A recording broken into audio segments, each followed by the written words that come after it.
برہان مبین اشترا ہر دو عالم زیر نگی لا زمانو دوش و فردا یزو اور لا مکانو زیر و بالا یزو. اقبال کہندا عشق لا زمان بھی ہے، ادا زمانہ کوئی نہیں، لیکن 31 اکتوبر آن تو پہلے ہر طرف اعلان ہو جانا ہے غازی علم الدین دور سارا.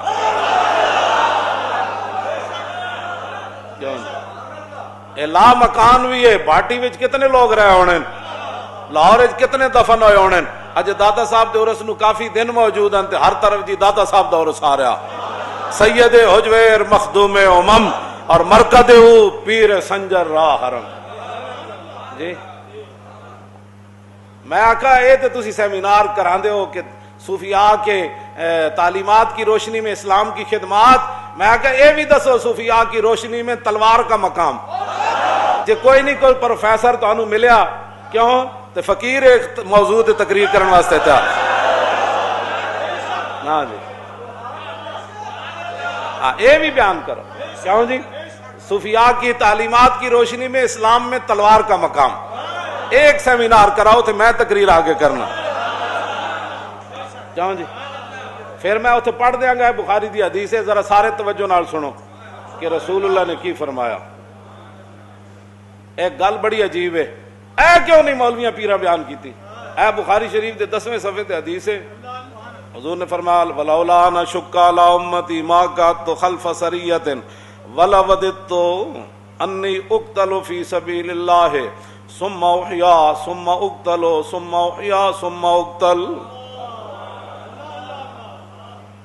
یہ ترجمہ مولانا کی کر. حضور نے فرمایا میں اپنی امت پر بوجھ نہ سمجھتا، تو فرمایا کہ جن 47 سرایہ کے اندر میں نہیں گیا جنگ کرنے، آپ نے غلاموں کو بھیجا. حضور تو صرف 29 یا 27 میں تشریف لے گئے نا. حضور نے فرمایا اگر میں اپنی امت کے لیے بوجھ نہ سمجھتا تو میں کسی جنگ سے پیچھے نہ رہتا. یہ بھی حضور کا اسوہ حسنہ بیان کرو نا. حضور فرماندے ہیں میں 74 جنگاں میں جانا سی، لیکن بعد امت بوجھ بن جانا سی کہ حضور پھر کسی جنگ جو پیچھے نہیں رہے، جو امت ہی رہ جانا تو پھر پھنس جانا سی. یہ حضور نہیں رہا تو کہ میرے یہاں پیچھے. فرمایا یہ تو میں نے اسی لیے تو حضور نے فرمایا میں اپنی امت کے لیے بوجھ نہ سمجھتا، تو فرمایا میں حکم دے دیتا کہ ہر نماز کے وقت مسواک کرو. فرمایا میں لیکن میری امت بعد میں مشقت میں نہ پڑ جائے. یہ 5 نمازاں نہیں پڑھتے، انہاں مسواکاں کتھوں کرنیاں. یہ تو جمعے نہیں پڑھتے، انہاں مسواکاں کتھوں کرنیاں. 10,000 دی آبادی وچ 20 بندے نہیں نماز تراویح کھڑے ہوندے. یہ تو پتہ لگ جانا ہے اکھ بند ہون دی دیر ہے، پتہ نہیں کدوں تک سونا ہے تے خاک تے تھلے سونا ہے تے پوچھنا بھی کسے نہیں بابا کی بنیاں. آج لے ان کی پناہ. نمازاں نہ چھڑیا کرو، بالکل نمازاں پڑھیا کرو جو مرضی ہو. جب کام آکھے نا نماز میں کم آ گیا، انہوں کہا تو پرے کھڑ پہلے میں نے نماز پڑھن دے، کام دا پتر نہ ہوئے تھے. ہاں جی میں پہلے نماز پڑھن دے. کہتے نہیں میرا کام سی، میں نماز پھر مؤخر کر دیتی، پھر کل پڑھنے. کل وہ زندگی آئی نہیں، 50 سال گزر گئے، نمازاں تو 5 چھڑیاں نے، حساب تے لا جمع تفریق کتے جانے. آگے حضور نے کیا بات فرمائی، یہ تو حضور فرمایا، حضور نے خود فرمایا یسرو کیوں جی بشرو ولا تنفرو یسرو ولا. حضور نے بار بار اپنی امت کو فرمایا میرے امتی بعد جڑے مولوی میرے آمن وارث تے پیر، فرمایا دین دے اندر آسانیاں پیدا کرنا، دین دے مشکلات نہ پیدا کرنا، لوگوں کو خوشخبریاں دینا، نفرت نہ پیدا لانا دین کو. اے تے رسول اللہ اپنی امت واسطے کرم فرما گئے نا کہ حضور نے اتنی بڑیاں اللہ فرمایا نہیں میری امت کے لیے بوجھ بن جائے گا، میری امت کے لیے بوجھ بن جائے گا، میری امت کے لیے یہ بات بوجھ بن جائے گی. تو حضور نے کیا فرمایا لولا نہ شق علی امتی، اگر میں اپنی امت پر بوجھ نہ سمجھتا تو ماں کا ہاتھ تو خلف سریت. کیوں جی ماں کا ہاتھ تو میں کسی جنگ تو پیچھے نہیں سی رہنا. آگے جو لفظ ہیں وہ بڑے، میں تو اب حضور کے لیے میں بڑا محتاط ترجمہ کرتا ہوں. حضور نے فرمایا میری یہ خواہش ہے، ودا یا ودو ودن اس کا معنی ہے تمنا کرنا. یود احدکم قرآن وچ بھی ہے ودو. کیوں جی لو تدہنو فتدہنو. سانو لوگ کہتے ہیں مولانا تھوڑا جہا ہاتھ نرم رکھو، تو انہوں پتہ ہے حالات کیے تھے. اللہ نے سورہ قلم وچ کی فرمایا جی، فرمایا ودو لو تدہنون، میرے حبیب وہ چاہتے ہیں تسی تھوڑا جہا نرم ہو جاؤ تو وہ بھی نرم ہو جاؤ. تو پھر اللہ ایک قرآن نے جب اپنے حبیب نو فرمایا میرے حبیب کو کہنے تسی تھوڑا جہا ہاتھ ہولا رکھو نا تو وہ بھی تھوڑا جہا ہاتھ وہ اوجریاں نہیں سٹن گے، پھر وہ پھر بلال نو نہیں کٹن گے. او پھر جناب سارے ظلم چھڑ دین گے. ودو لو تدہنو فیدہنون. جلیا جس ویلے بندہ جے تھوڑا جہا نرم ہو جائے نا ناموس رسالت کفر تے چاہتا ہے کہ یہ فاقہ کش موت سے ڈرتا نہیں, ذرا روح محمد اس کے بدن سے نکال دو. اور بار بار ٹیسٹر تا ہی لا رہے ہیں. کدی جناب فرانس دا سور بھونکدا ہے, کدی تے سارے سور فرانس دے وچ اس اخبار نے اشتہار شائع کیتا کہ فرانسی قوم ساڑی مدد کرے. نعوذ باللہ کروڑ بار زمانہ جل جان, او خیال بھی جل جان, او اخباراں بھی جل جان, او جگہ بھی جل جائے. جتے حضور دے خاکیاں دے متعلق گل ہوئی او سارے جل کے راکھ ہو جان اور بندر تے خنزیر بن جان. لیکن حضور دی رحمت للعالمین ہی بچے ہوئے. ہاں جی اللہ اپنے حبیب دی مدد کرے گا. اے تے اسی جلوس کڈیا نا لاہور, اللہ پھر مدد کی کرے گا اپنے حبیب دی کہ سارے نو بندر اور خنزیر فرانسیوں نو بنا دے گا, یا زمین اجواڑ دے گا انہاں سارے نو, یا انہاں تے پتھر برسا دے گا. تو پھر یہی اودی مدد تو پھر یہی ہونی. یہ تو صرف حضور دی وجہ ہے. وما کان اللہ لیعذبہم وانت فیہم. میرے حبیب یہ تو اللہ کی شان نہیں ہے نا, آپ جلوہ گر ہوں تو اللہ ان کو بندر خنزیر بنا دے. ورنہ پہلے تو ہفتے والے دن مچھلیاں پکڑنے والے بن گئے تھے, ہن کی مسئلہ ہے؟ مسئلہ تو ایک ہی ہے, خیمہ افلاق کا استادہ اسی نام سے ہے. یہ جو خیمہ کھڑا ہے یہ حضور کے نام سے کھڑا ہے.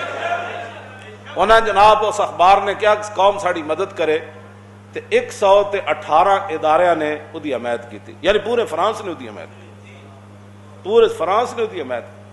اور تسی ایتھے حضور جیڑا فرانس دے خلاف جلوس کٹے تسی انہاں دے خلاف تسی لبیک واسطے تیار کرو اپنی فورساں. ہاں جی بھائی انہاں نو جناب کیوں جی لبیک دا نعرہ کیوں ایتھے لگ رہا ہے؟ اے تے لگنا ہے, اے تے لگنا. توجہ توجہ توجہ تو اے تے لگنا ہے. جے اس نعرے تے کسی نو اعتراض ہے تو پہلے سب تو قائد اعظم دی قبر تے جاؤ جی تسی پاکستان کا مطلب ہے کیوں نعرہ لایا. اے نعرہ تے دی بنیادوں میں شامل ہے. ہاں جی اے حضور نال وفادہ تو بنیادوں میں شامل ہے. پاکستان کا مطلب کیا؟ تو سے تھوڑے منہ کدے نہیں پھٹے 72 سال تساں کیا ہوئے کہ پاکستان کا مطلب کیا؟ تساں دا قوم نو روٹی ول لایا. اس وقت قائد اعظم یہ نعرہ لاندے نا کہ روٹی لینی بھائی چلیے پاکستان, یہ روٹی دا نعرہ لگے سی. حضور نے فرمایا جی میں امت واسطے بوجھ نہ سمجھا تو میں ہر جنگ وچ جانا سی. پھر حضور فرماندے نے میری یہ تمنا ہے کہ میں اللہ کے راستے میں دنیا سے چلا جاؤں. میدان جہاد حضور فرما رہے ہیں تے نال اقتل دے لفظاً اے دا تو حضور دی ادب دی وجہ تو میں ترجمہ نہیں نہ کر. فرمایا میں یہ چاہتا ہوں کہ میں اللہ کے راستے میں دنیا سے چلا جاؤں, ثم احیا, پھر رب العالمین دوبارہ مجھے دنیا میں پھر لے آئے.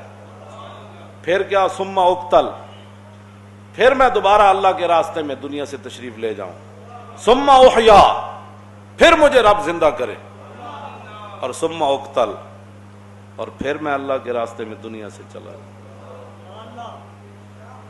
یہ بھی تو دنیا کو بتاؤ نا کہ حضور نے کیا دعا تمنا کیا فرمائی. کبھی تم نے بات ہی نہیں کی. میں کہ مجھے بتاؤ اس سیمینار میں. کیوں جی؟ پھر میں بتاؤں کہ دادا صاحب لاہور میں بیٹھے تھے تو کس کی تلوار کی پاور سے بیٹھے تھے؟ پیچھے غزنوی کی تلوار کھڑی تھی. عصا نہ ہو تو کلیمی ہے کار بے بنیاد. تم یہ لوگوں کے اندر جی صوفیاء امن یہی تھا. سمجھ آئی؟ داتا صاحب نے فرمایا تو تلوار لے کے آتے میں ذرا. ہاں جی کیوں جی؟ داتا صاحب پتہ سی ہندو احتساب ہون بابری مسجد اگنے ڈھا کے مندر بنا دیتا تے داتا صاحب نو باٹی چوک بہ کے اسلام دی گل کون کرن دیندا سی؟ اپنے ملک اپنا بنیاد لا الہ الا اللہ محمد ایتھے نہیں گل کرن دیندے. ایتھے صفاں چک کے باہر کر دیتیاں, وضو خانے بند کر دیتے, سارا کچھ بند کر کے تراویاں بند کر دیتیاں. داتا صاحب اتنے بہ کے کیویں تبلیغ کرتے رہے؟ ہندوؤں نو پتہ سی جے داتا صاحب والے ہاتھ کیتا تے غزنوی دی تلوار ہاتھ کٹ کے رکھ دے گی. ہاں سید حجویر مخدوم امم اور مرکد پیر سنجر راہ حرم بندھائے کو سارا سانگ سیخ در زمین ہند تخم سجدارے آد فاروق از جمالش تازہ شد حق سے حرف بلند آواز شد پاسمان عزت ام الکتاب از نگاہش خانہ باطل خراب عاشق و ہم قاصد تیار عشق از جبینش آشکارا اسرار عشق